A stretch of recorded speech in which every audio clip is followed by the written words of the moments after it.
कारिके भय सकर्मद विभावना पटमति भय सुचरित को निधिभ्यो नमो गुरुभ्यो गुण गुरुभ्य 36 गुण समज्ञे पंच विहाचार करन संदर से शिष्यानुग्रह कुशले सम्माय लिए सदा बंदे गुरु भक्ति संजमेने तरंत संसार सायरम घोरम छिन्नन्ति अट्ठकम्मं जम्मन मरणं न भाविन्ति ये नित्यमृतमन्त होम निरता धानाग्निहोत्राकुला सत्कर्माविरतास्तपोधन धना साधु क्रिया साधव शील प्रावरणा गुण प्रहरणाश्चंदारिकृत्य ज्योतिका मोक्षद्वारिक पाट पाटन भटा प्रणंत माम साधव गुरुवः पान्तु नो नित्यं ज्ञान दर्शन नायिका चारितारणो गंभीरा मोक्ष मार्गोपदेशका श्याम पार्वती कौसुक कोत सालुचु समनान समदर्शन समचरितानम बंजव्या शरणम आर्यानम आराध्य सुन्नानम देश्यानम वध्यानम तिर्यन गुण पालयानम सौसानम संचकालम मंचेमी पूजेम वंदाम नमनसामि दुखों को कमों को बोइलाव सोनम स्वामनम जिनगुण संपत्ति हो मध्यम नवयून सब सिद्धे ध्यानोत्तम खविदीह संसारे दह दह दो दो यजने दह दो अनुवेहनम बोछे। जय बोलो देवादिदेव 1008 श्री भगवान महावीर स्वामी की, अहिंसा परमो धर्म की, परम पूज आचार्य गुरुवश्री विद्यासागर जी महाराज की, पूज्य मुनि श्री 108 प्रमाण सर जी महाराज की, परम पूज्य मुनि श्री 108 विराट सर जी महाराज की। धर्म अनुप्रेक्षा के अंतर्गत श्रावक धर्म की चर्चा हुई और दूसरे क्रम में साधु धर्म का प्रसंग आता है। आचार्य कुंद कुंद ने श्रावक धर्म के 11 भेद बताए तो साधु धर्म के 10 भेद बताए। यद्यपि धर्म की जब चर्चा आती है तो उसकी व्याख्या अनेक स्थलों पर अनेक रूप में की है। आचार्य कुंद कुंद ने धर्म का लक्षण करते हुए कहा कि रत्नत्रयात्मक आत्मा का परिणाम ही धर्म है। चारित्र धर्म है। चारित्रम खलु धम्मो धम्मो जो सो समुत निदिठो मोह खोह विहीनो परिणामो अपनो शमो। चारित्र धर्म है, मोह और क्षोभ से रहित आत्मा का परिणाम धर्म है। और चारित्रम खलु धम्मो चारित्र धर्म है, रत्नत्रय लक्षण वाला वो धर्म है जो कि मोह और क्षोभ से रहित परिणति का नाम है। आचार्य कुंद कुंद ने धर्म की व्याख्याएं अलग अलग ढंग से करते हुए 3 जगह 3 व्याख्या दी। एक जगह ये जब कहते हैं कि चारित्रम खलु धम्मो, और दूसरी तरफ यहाँ पर मुनि धर्म के विषय में उत्तम क्षमादि 10 प्रकार के धर्म को धर्म कहते हैं, तो अष्टपाहुड़ में कहते हैं धम्मो दया विशुद्धो। ये अलग अलग ग्रंथों में एक ही धर्म की अलग अलग व्याख्या अलग अलग अपेक्षा से है। जब धर्म की बात करते हैं तो समता धर्म है, मोह क्षोभ से रहित आत्मा के परिणाम का नाम धर्म है। ये आत्मा का स्वभाव है। इसे ही ग्रंथांतरों में बत्थु सहाओ धम्मो लिखा। लेकिन जब हम धर्माचरण की बात करते हैं तो कभी रत्नत्रय धर्म बन जाता है, क्षमादिक 10 प्रकार के धर्म बन जाते हैं, अथवा जीवों की रक्षा करना धर्म बन जाता है। आचार्य कार्तिकेय स्वामी ने कार्तिकेय अनुप्रेक्षा में धर्म के विविध लक्षणों को एक गाथा में गुंफित करके इसी तरीके से लिखा है। वो लिखते धम्मो बत्थु सहावो खमादि भावो या 10 विहो धम्मो रैनत्ययम च धम्मो जीवानम रक्षणम धम्मो। वस्तु के स्वभाव का नाम धर्म है। उत्तम क्षमादिक 10 प्रकार के धर्म परिणामों का नाम धर्म है। रत्नत्रय को धारण करने का नाम धर्म है, अथवा जीवों की रक्षा करने का नाम धर्म है। जीव रक्षा से रत्नत्रय पलता है, रत्नत्रय से धर्म पलते हैं और धर्म से वस्तु के स्वभाव रूप क्षमता को प्राप्त किया जा सकता है। ये धर्म के नीचे से ऊपर की ओर उत्तरोत्तर विकसित रूप है। हम धर्म की जब बात करेंगे तो आत्मा का परिणाम ही धर्म है। क्षमता, जो मोह और क्षोभ से रहित साम्य भाव, जो चारित्र है यथाख्यात चारित्र है, लेकिन उस तक पहुंचने के लिए धर्माचरण की जरूरत है। वो धर्माचरण कैसा है, उस धर्माचरण की बात यहाँ पर है।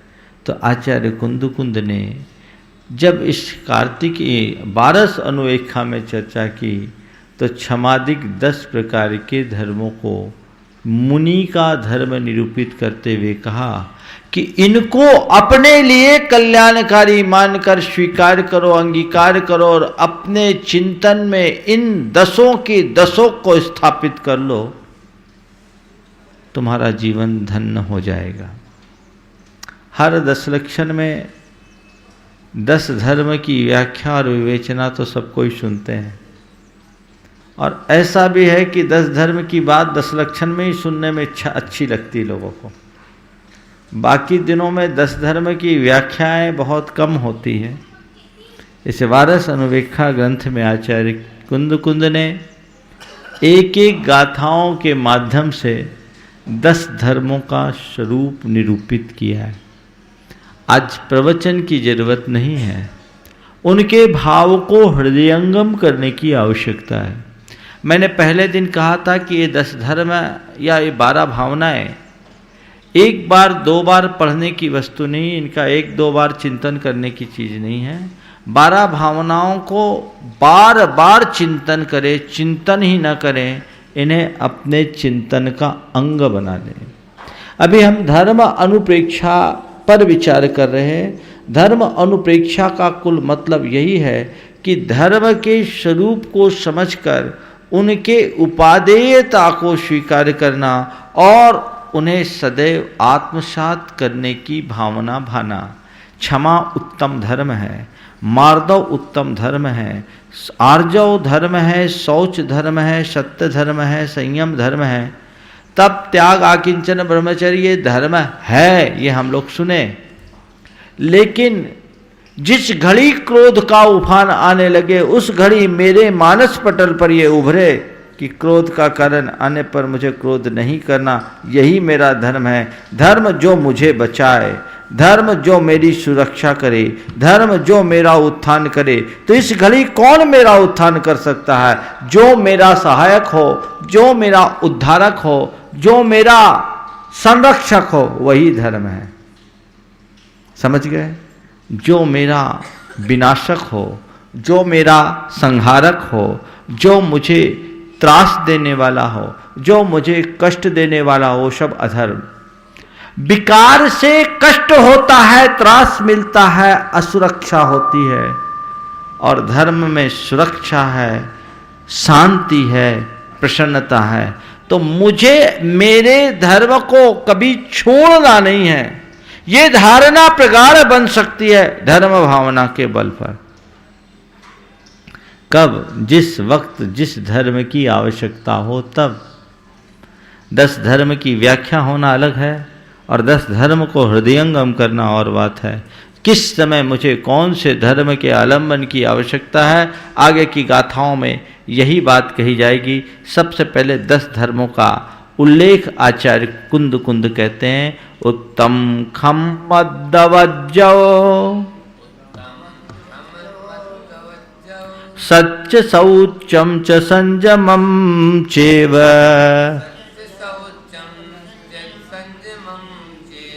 तौ चागमकिंचन्हम ब्रह्मा इति 10 विहम होदी।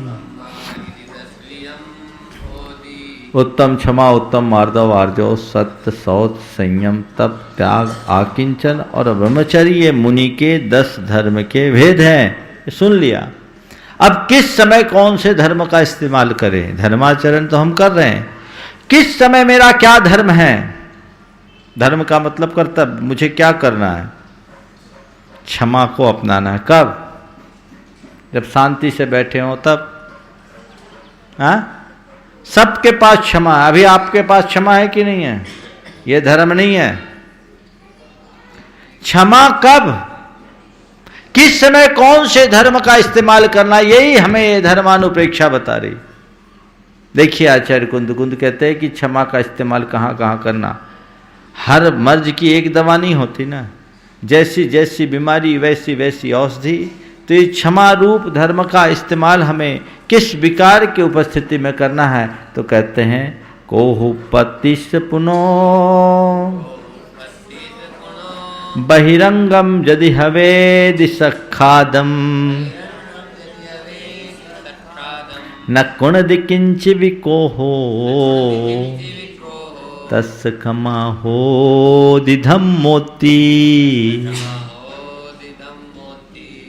कोहो पत्तिश पुनो, क्रोध की उत्पत्ति का यदि बहिरंगम कारणम सखादम हवेदी, बहिरंग कारण हो, कैसे? साक्षादम, साक्षात गुस्सा दिलाने वाला कारण हो, ऐसा क्रोध की आग लग जाए, ऐसा निमित्त भी सामने आ जाए,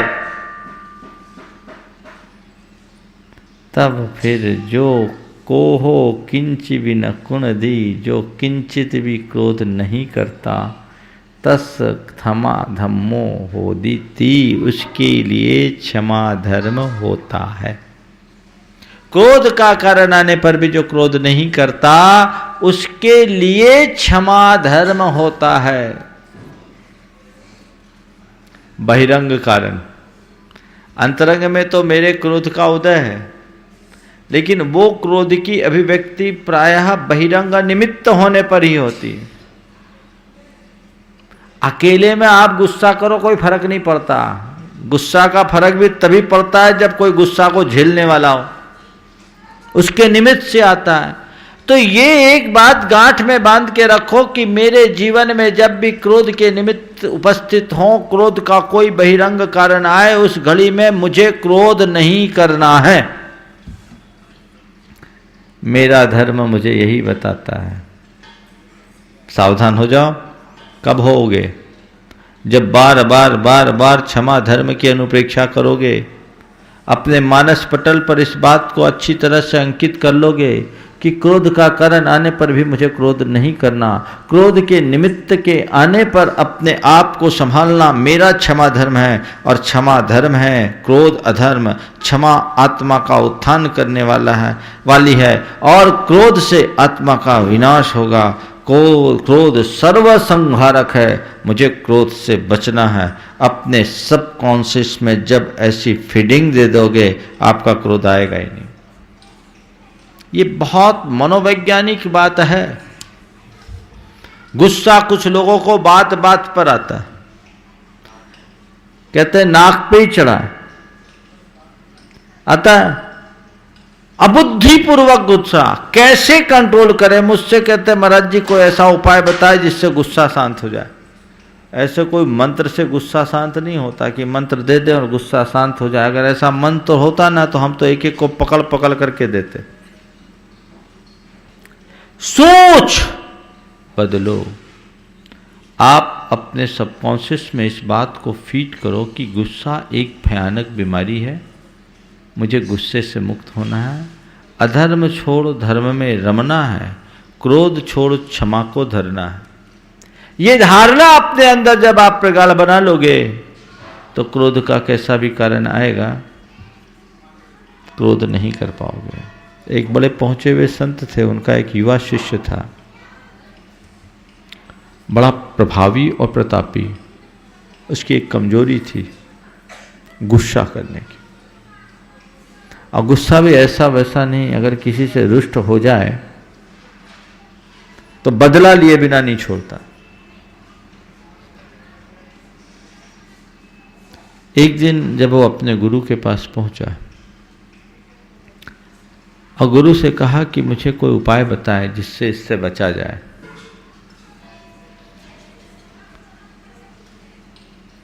उन्होंने कहा तुमको गुस्से पर नियंत्रण रखना चाहिए। बोले वो मैं नहीं कर सकता।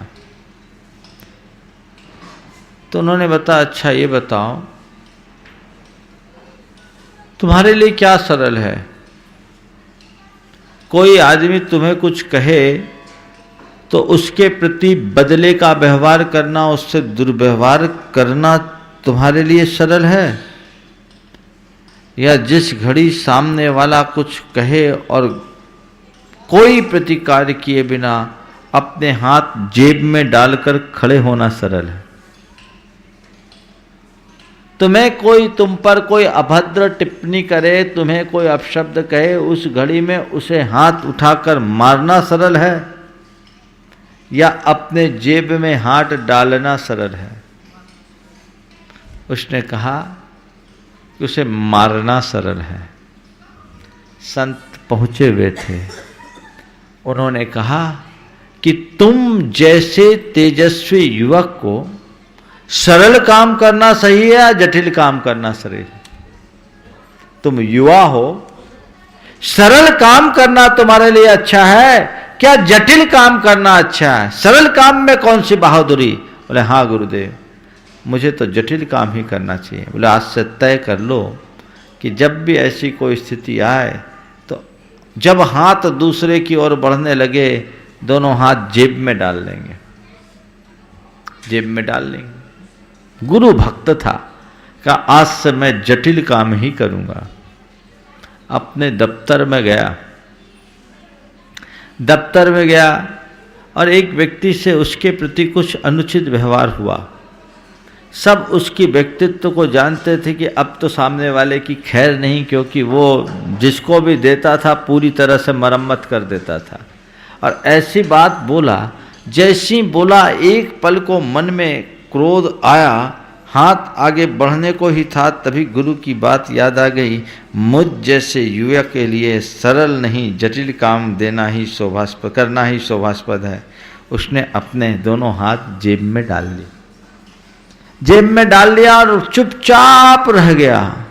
सामने वाले को इस व्यवहार की कोई उम्मीद ही नहीं थी कि ऐसा भी हो सकता है। और जब चुपचाप रह गया, देखा कोई प्रतिक्रिया नहीं हुई, सामने वाले को आश्चर्य। उसने फिर धीरे से पूछा क्या बात है? मुझे तो डर लग रहा था कि आप कुछ करोगे।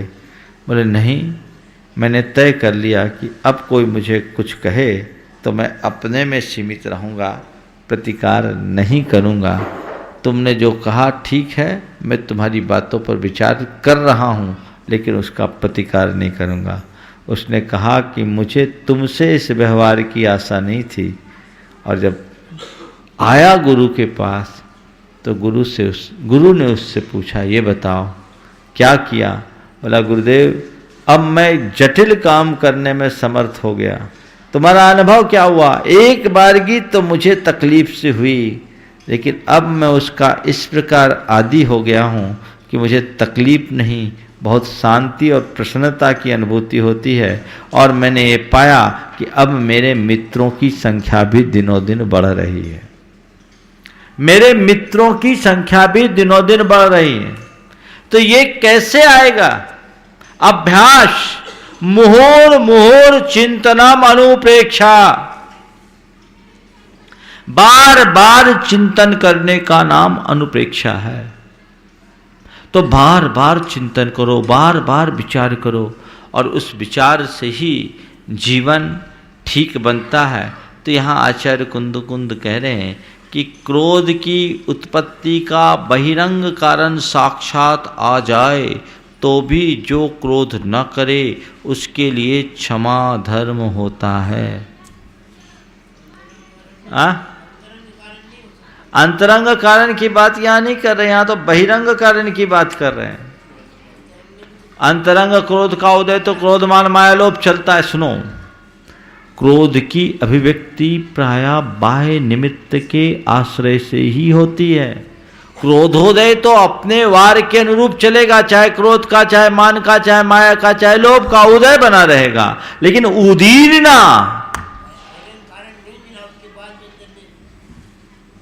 कोई ना कोई कारण है, बहिरंग। कर्म का नोकर्म होना चाहिए। तो वो बवाल किससे होता है? हाँ? बवाल कब होता है? जब सामने कोई खड़ा होता है। अकेले में किससे बवाल करेगा? तो ये 10 धर्म, इनका बार बार चिंतन करके अपने आप को ऐसे विकारों से बचाया जा सकता है। चले आगे। क्रोध के बारे में मैं कई बार बोल चुका, ज़्यादा बोलेंगे तो आप लोगों को और क्रोध आने लगेगा, इसलिए आगे चलते हैं। अब है मान। कुल रूवजादि बुद्धिशो तप सुद शीलेषु गारवम किंची जो न विकुवदि शमनो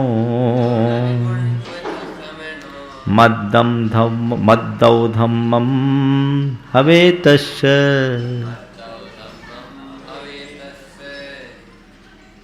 एक प्रसंग याद आ गया। ब्रह्मचारी मोतीलाल वर्णी हुए। मोतीलाल वर्णी, वो वर्णी थे, स्वभाव से भोले पर मिजाज उद्दंड।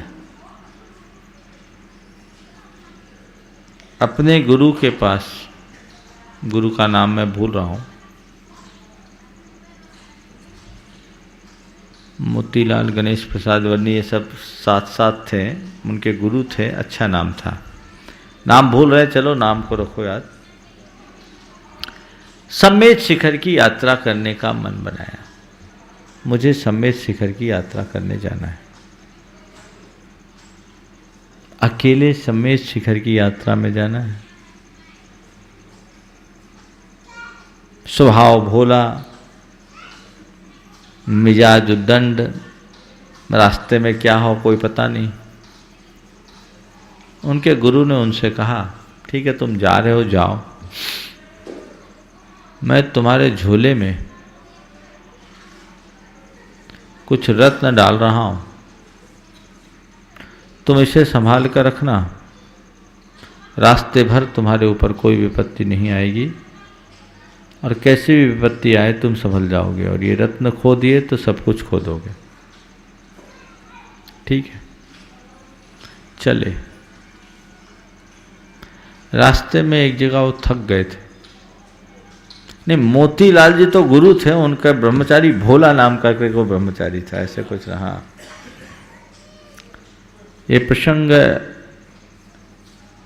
आपके महावीर जी से प्रकाशित एक कृति है, नेमीचंद एडवोकेट ने इसको लिखा है, बहुत अच्छी कहानियां है, प्रसंग है। तो वो एक जगह एक घर के चबूतरे पे बैठ गए सुस्ताने की दृष्टि से। वो मकान किसी मुसलमान का था, थोड़ा कट्टर व्यक्ति था। किसी विधर्मी को, साधु को अपने घर के चबूतरे पर बैठा देख उसे बड़ा क्षोभ हुआ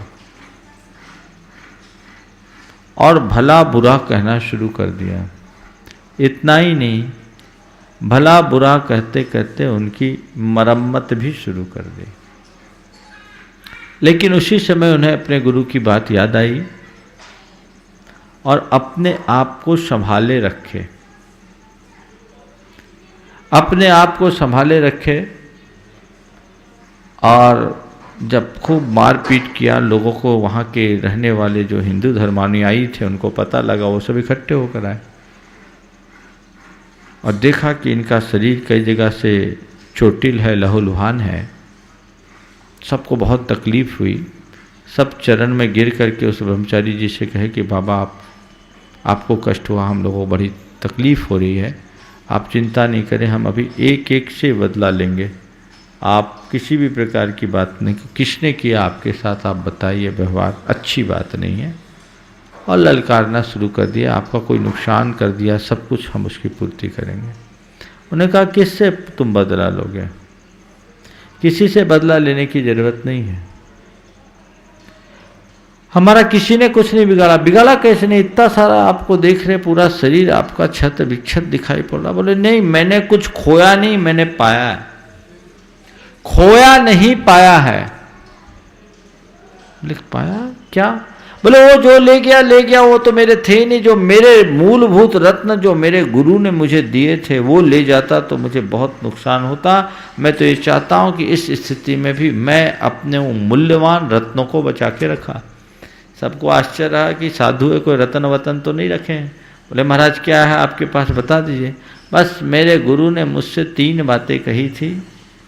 किसी के ऊपर कोई प्रतिक्रिया मत करना, कोई कुछ भी बोले प्रतिक्रिया मत करना, दूसरे की प्रतिक्रिया को सहन करना, और यदि किसी से बोलना हो तो मीठे बोलना। मैं इन 3 बातों को संभाले रखा।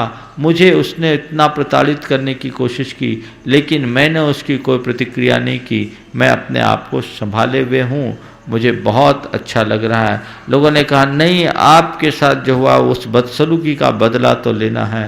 उन्होंने कहा भैया बदला लेने का क्या मज़ा, मज़ा तो तब है जब सामने वाले के हृदय को बदल डालो। बदला लेने का क्या मज़ा, मज़ा तो तब है जब सामने वाले के दिल को बदल डालो। उसका दिल बदल जाए, सारा काम हो जाएगा। और जब देखा उस व्यक्ति ने कि ये तो साधु इन घड़ियों में भी मुझे आशीर्वाद दे रहे हैं, तो उसे अपनी गलती का एहसास हुआ और उनके चरणों में गिर करके पश्चाताप करने लगा।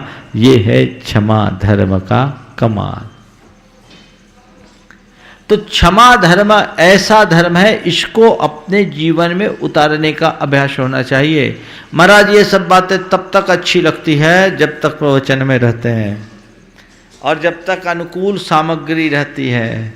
जैसे ही गुस्सा का निमित्त आता है मन बिल्कुल भुनभुना उठता है। तो यही गड़बड़ है, इस गड़बड़ से अपने आप को बचाना। अब बात आई मार्दों की। मैं सोच रहा हूँ 2 दिन 3 दिन में ये पूरे कर ले, इसलिए उसको उसी हिसाब से कर रहा हूँ।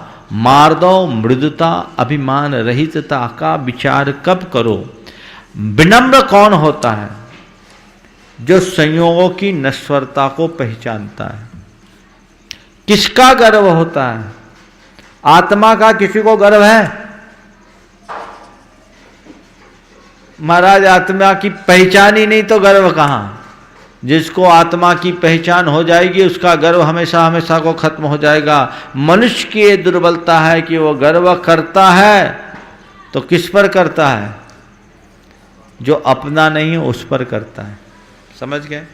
और एक बात बताऊं, कन्हैयालाल मिश्र प्रभाकर ने एक बहुत अच्छा प्रसंग लिखा कि आदमी को अभिमान तो होता है, जानवरों को भी अभिमान होता है। और जानवरों का मान देखा आपने? जानवरों का मान कसाय जानवर में देखी आपने कभी? नहीं देखी? बहुत अच्छा प्रसंग लिखा उनने। एक रामू नाम का सांड था, हट्टा कट्ठा मस्त, और जब शहर में चलता तो सबको हिला डालता, उत्पात मचाता। एक छतराज सांड तो ऐसे ही सांड होते हेल्दी। अब वो सांड चलता, रास्ते में जब बैलों को गाड़ी खींचते देखता, कहता है देखो गुलामी काट रहे हैं, मेरी जैसी स्वतंत्रता हो तो अच्छी। और ऐंठ कर चलता जब बैलों के बीच चलता तो। अब वो सांड का उत्पात और आतंक दिनों दिन बढ़ने लगा। जब सांड का उत्पात आतंक बढ़ने लगा तो म्यूनिसिपल कमेटी त्रस्त होकर उसको पकड़वाने के लिए आदमी लगा दी।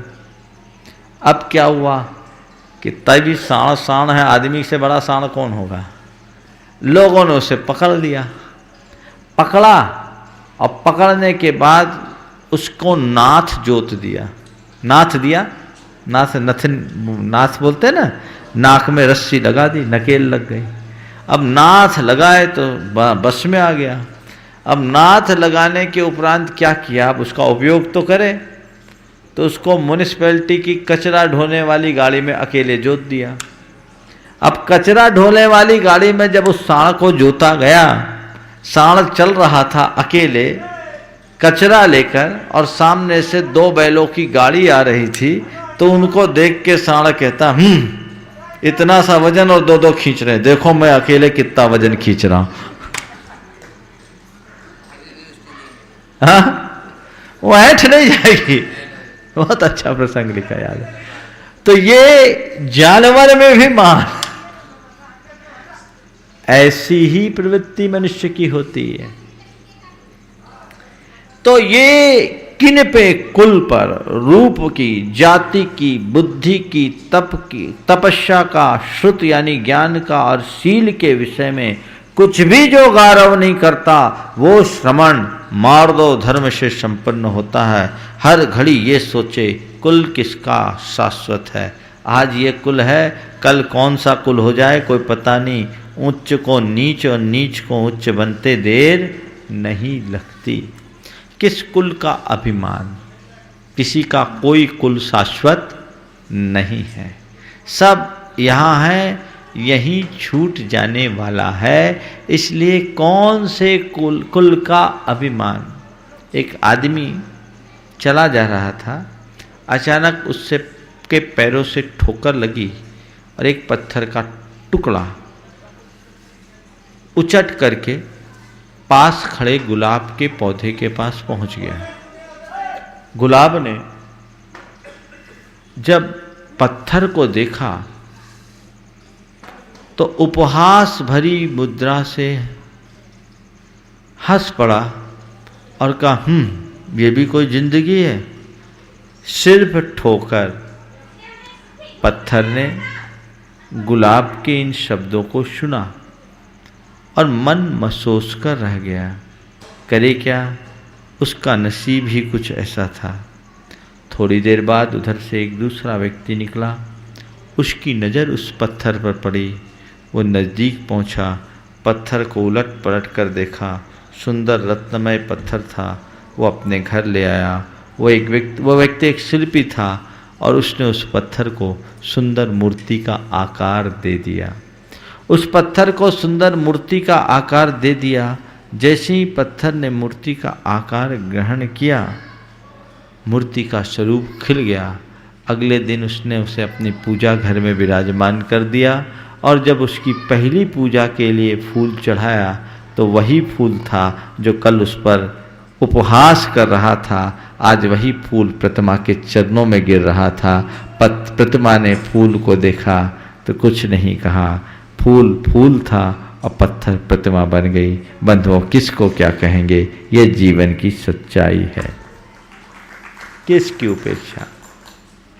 कुल का, रूप का, जाति का, बुद्धि का, तप का, श्रुत का, शील का गौरव न करे। 8 मद है ना, इन्होंने कुल, रूप, जाति, बुद्धि, तप, श्रुत, शील 7 लिया। धन नहीं लिया, क्योंकि साधुओं के पास धन नहीं रहता। साधुओं की बात है, ठीक है ना। तो रिद्धि और जोड़ दी है इसमें। इन सब का अभिमान ये है क्या? पुण्य कर्म के उदय से उत्पन्न अनुकूल संयोग। एक कर्म की प्रकृति बदलती है, सारा खेल बिगड़ जाता है। कर्म की प्रकृति बदलते ही खेल बिगड़ जाता है। तो वहां सावधान होने वाला व्यक्ति ही अपने जीवन को सही रास्ते पे ले जा सकता है। तो मार्दव धर्म को धारण करना चाहते हो, मान को जीतना चाहते हो, तो जितने भी संयोग हैं उनकी नश्वरता को पहचानो। नश्वरता को पहचानो। ये आज है, कल रहे न रहे कोई भरोसा नहीं है। कब छूट जाए इनका कोई हिसाब नहीं, और सब छूटने वाले हैं। दुनिया में जितने अपने आप को बड़ा साबित करना चाहते हैं उन सबको छोटा बनना पड़ता है। चक्रवर्तियों को भी कहते हैं, वृषभगिरी पर जब चक्रवर्ती अपने विजय की प्रशस्ति लिखना चाहता है तो जगह नहीं मिलती, दूसरों का नाम मिटाकर अपना नाम लिखना पड़ता है। इतने चक्रवर्ती हो गए। किसका? तो सारी संयोगों की नश्वरता को समझो। किसी का मान मत करो। विनम्रता को अपने जीवन का आदर्श बनाओ। और एक बात बताऊं, जिस व्यक्ति का व्यक्तित्व ऊंचा होता है वो सदैव विनम्र होता है, और उथले व्यक्ति हमेशा अकड़ते हैं। उथले व्यक्ति अकड़ते हैं, और जिसका व्यक्तित्व गहरा होता है वो सदैव विनम्रता की मूर्ति बना रहता है। अपने व्यक्तित्व को गहरा बनाने का अभ्यास करना चाहिए। विनम्रता को अपने जीवन का आदर्श बनाओ। हर घड़ी जब भी मान आए या ऐसा लगे कि मेरा किसी ने अपमान किया, उस घड़ी इसका विचार करो। देखो, दो चीज़ें हैं, मान करना भी विकार है और अपने आप को अपमानित महसूस करना भी विकार है। और एक बात बताऊं, मान करने वाला मानी तो होता ही है, अपने आप को अपमानित महसूस करने वाला भी मानी होता है। बात समझ में आ रही नहीं आ रही? मान करने वाला मानी है ही, पर स्वयं को अपमानित सा अनुभव करने वाले भी मानी हैं। कैसे?